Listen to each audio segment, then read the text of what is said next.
Hi, I'm Matt Collins. I'd like to welcome you to Bob Weber Auto Mart on Douglas Avenue here in Racine, across from Douglas Park. We specialize in 1-year-old, low mileage, almost new cars. And if you'd like to stop by and see them, or see them on our website, bobweberautomart.com, we could save you between $5,000 and $10,000 on your next almost new car purchase.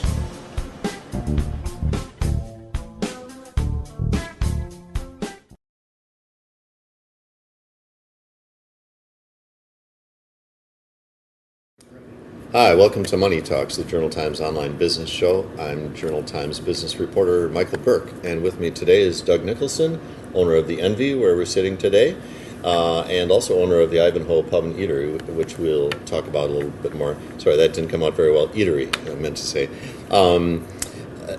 Doug, we're sitting at Envi, this ultralounge, I think you call it, a high-class nightclub that you opened at 316 Main, is that right? 316 Main, correct. Yeah, and you opened it in July of 2011. We'll kind of talk about how you got there. But before you got into downtown businesses, just tell us a little bit about your background before that. Let's see, born and raised in Mount Pleasant, Racine. Went to Park High School. Graduated, went to Gateway in Kenosha, got an aviation mechanics degree. Went to Carthage after that, got a couple degrees in business and marketing and such. Moved around the country a little bit, went down to Florida. The sales job didn't really work out, so I ended up bartending and feel like the Wisconsin work ethic in Florida, so ended up running a couple establishments down there. Decided to move back here, got into the corporate world, did that for a couple of years. Got into water purification. I bought part of a local water purification company. Got out of that business and opened the Ivanhoe. Mm-hmm. So the Ivanhoe, the address is 231 Main. 231 Main. That's now been 10 years. I know because you gave me the 10-year anniversary information this year. How long in the making was that? Well, got out of the water purification company, decided what I was going to do and was looking for locations. Kind of a funny story. The name of my corporate company is actually 6100 West because I was going to go into the place that is what now is Scores, and that's the address, 6100 West, right? Washington Avenue. Uh-huh. So that didn't really work out for us, and the Ivanhoe opened up, and we decided to go in there. And it took about 9 months worth of renovation. At the time, I wasn't working other than I pulled a few bartending shifts here and there, and I really worked there about 60, 70 hours a week to get it in shape. I remember that. I remember it looking real torn up, and I remember walking through there and having to step over gaps in the floor and things like that. Yeah, it was in pretty bad shape. Yeah. And, of course, that's been just a wild success for you, hasn't it? So far, so good. Uh-huh. I certainly enjoy it. I guess it depends on what your definition of success is. I like getting up and going to work in the morning. So you must have had some projections in mind. And really, how has it done over the 10 years compared to what you might have expected? It's definitely exceeded my initial expectations. But about 5 years in, we start setting new goals. The nice thing is we have been able to increase our sales every year.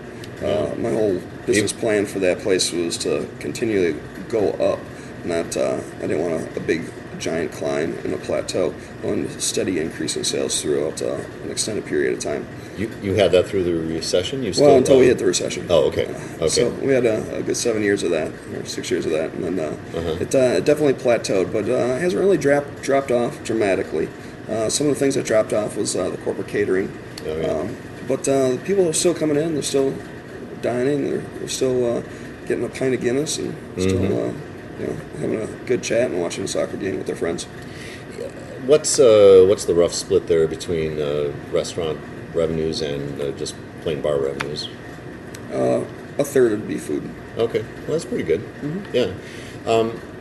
Now, along about 2008, so you would have been about 6 years or so into the Ivanhoe. We have to talk about the history of this building, the recent past, because it's really pretty fascinating. Okay. Tell us what this place was before this. It's Racine News. Which is a very descriptive name, right? It is. Half the people that are new to Racine usually move into town and they stop in to get a newspaper, and they were widely awakened. Find out it was a Triple X bookstore. Adult shop, Yeah, Triple X bookstore and video store. And actually, the the last. Downtown had two at one time. It had one in the 400 block, and then this one, which just hung on for decades. And then, lo and behold, 2008, it shut down, and you bought the building. What did you have in mind for the building when you bought it? At first, I was thinking about doing, obviously, a nightclub, kind of an aspect. But we're going to change our. The original concept was to change the nightclub nightly, to put big screens in, and so one night it would be a country bar, and we're going to call it Canvas.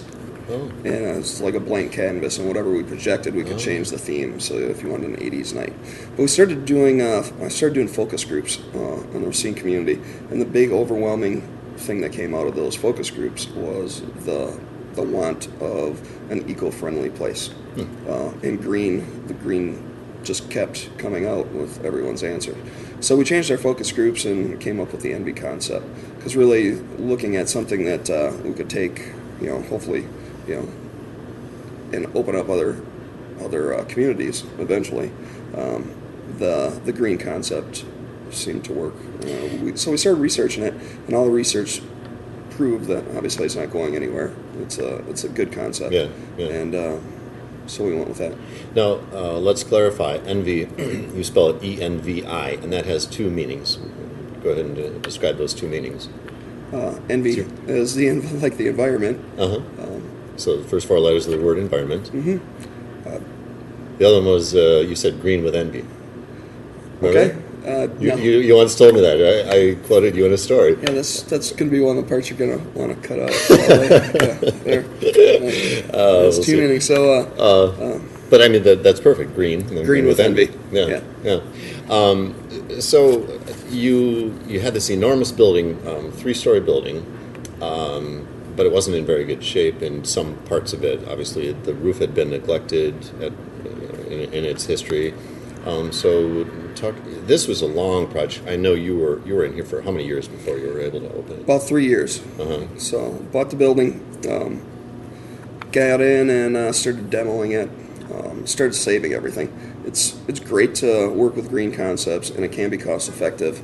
Other parts of it cannot be cost effective, but it's still, I feel, an important thing to do, especially if you're going to open up a green themed nightclub. So we instead of throwing all the 2x4s away, we paid a kid to pull all the nails out of them, which is a lot more expensive than just going out and buying a new 2x4. So we had an extended period of demolition, just to demolish everything. The upper floors hadn't been touched. There was no stairwell. We had to climb a ladder and knock some bricks out originally, just to even take a look at the upper floors. So, did you buy it before you saw the upper floors? No. We bought okay. But we had to. Okay, but that's what you had to do to get there. Exactly. Yeah. Walked through. Started renovating the building. Then we started building it out. And during the build out, I wanted to use as many local products as possible and reutilize products that have and repurpose products. So a lot of thrift shopping, a lot of going out to local spots and going to auctions. What would you find at a thrift shop that you could possibly use here? Believe it or not, you go to most of our counters upstairs, our back bar pieces back here, the cabinets, were all bought out of the thrift shop in Sturdivant, the School Days Mall. Oh, yeah. Everything from lighting fixtures, the track lighting heads, cabinets.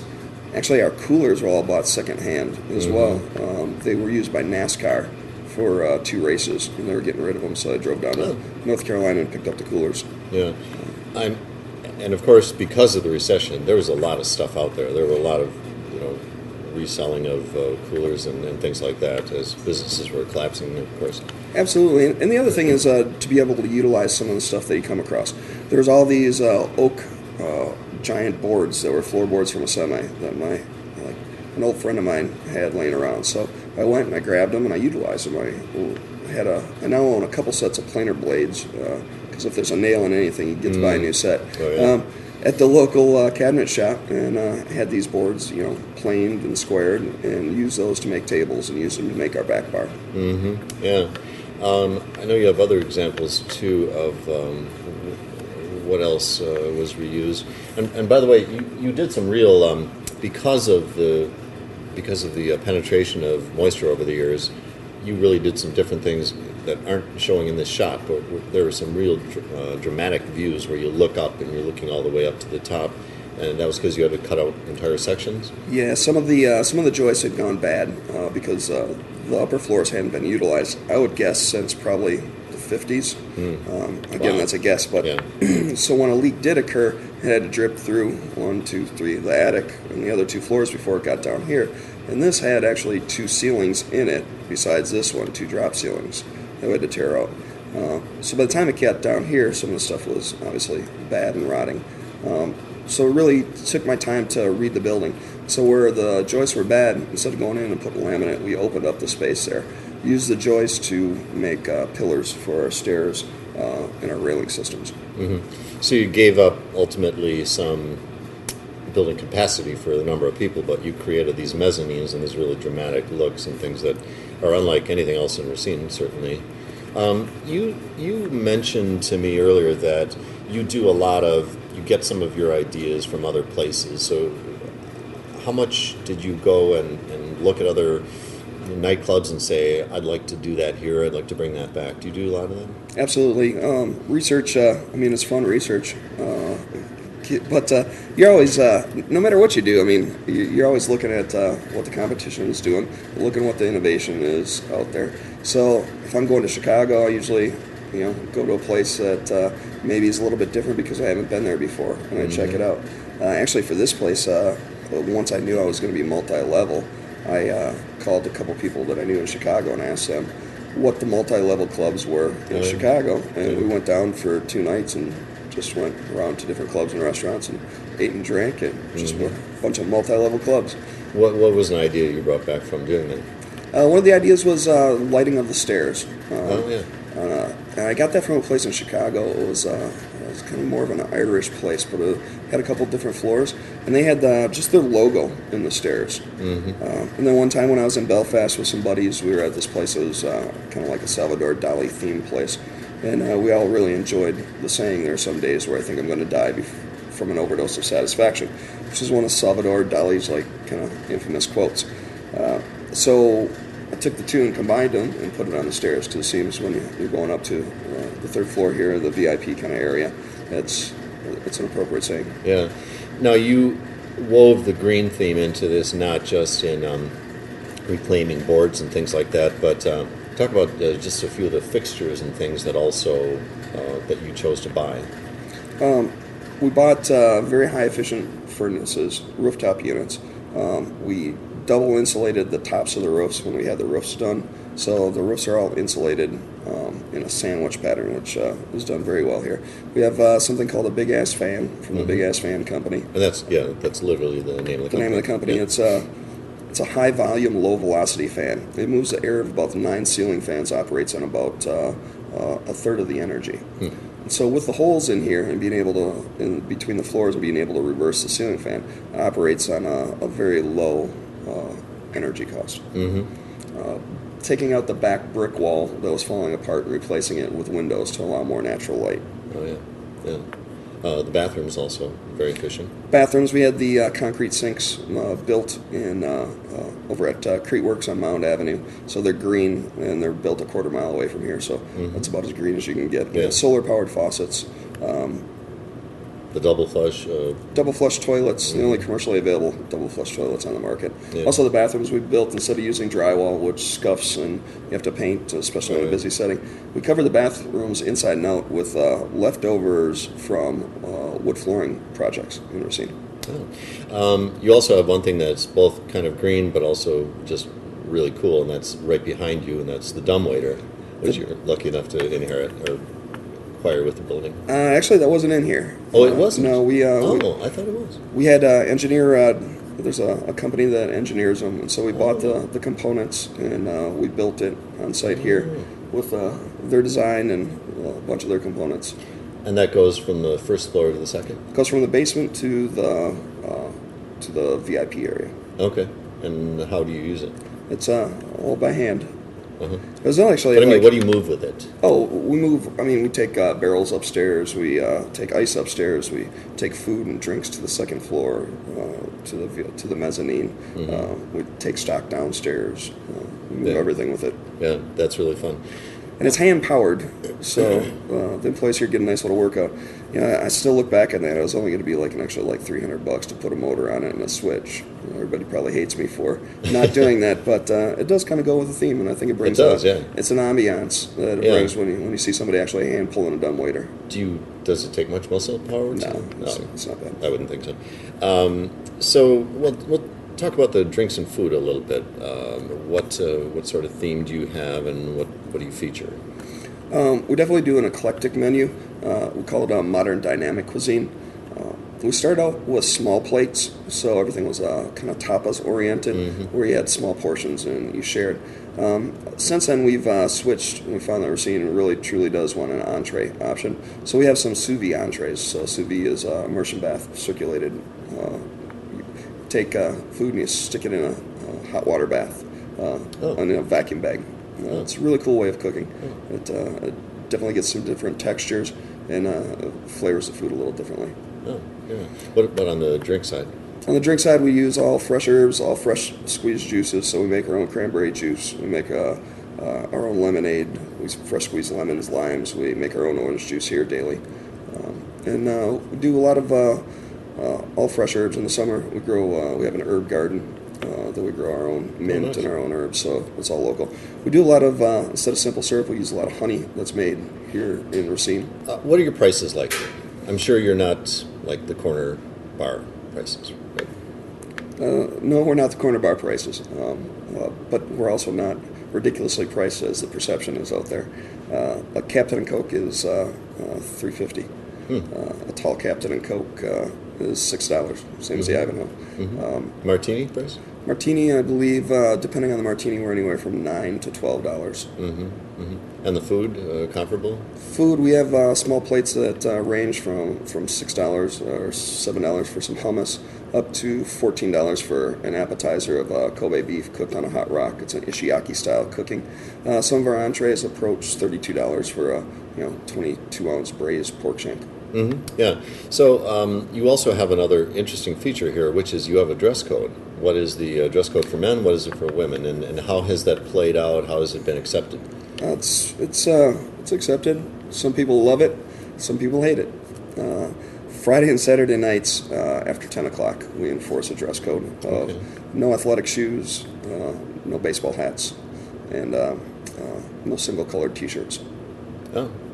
What about for the women? Be the same.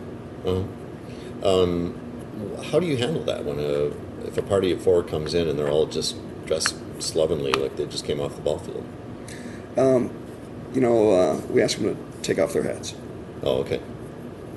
Okay. So what's the clientele like here, and how is it different than your Ivanhoe clientele, or is there overlap? There's definitely some overlap, but we see the people going out for different things. People definitely like to go back and forth. So they'll stop here, they'll go to the Ivanhoe, they'll go to Ricky's, Evelyn's, and every place else downtown. And I really do believe that it creates a destination by having multiple locations in the same area. I like to travel and go from place to place when I go out as well. I see a lot of the same people that maybe are having a drink with some buddies at the Ivanhoe, and when they're going out on a date or taking their wife out to dinner, they'll be coming to Envi. Occasion they come here. Yeah. Other than that, we get definitely some different clientele. Some people that maybe wouldn't feel comfortable in the Ivanhoe a little bit later at night with once midnight hits at the Ivanhoe, it starts getting fairly younger. Right. They'll definitely be still welcome over here and feel a little bit more at place over here.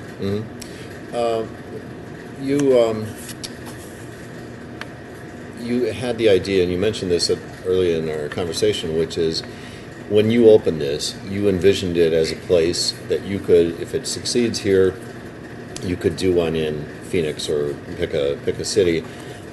To what extent do you still think that's true, especially because there is so much reclaimed materials here, and if you were to drop into another city you're not real familiar with, you don't necessarily have the same connections and things like that. So what are your thoughts on that now? I definitely still think it's possible, because it's not really about the building or the space. It's really about the concept and the idea of utilizing what is local and what is around you.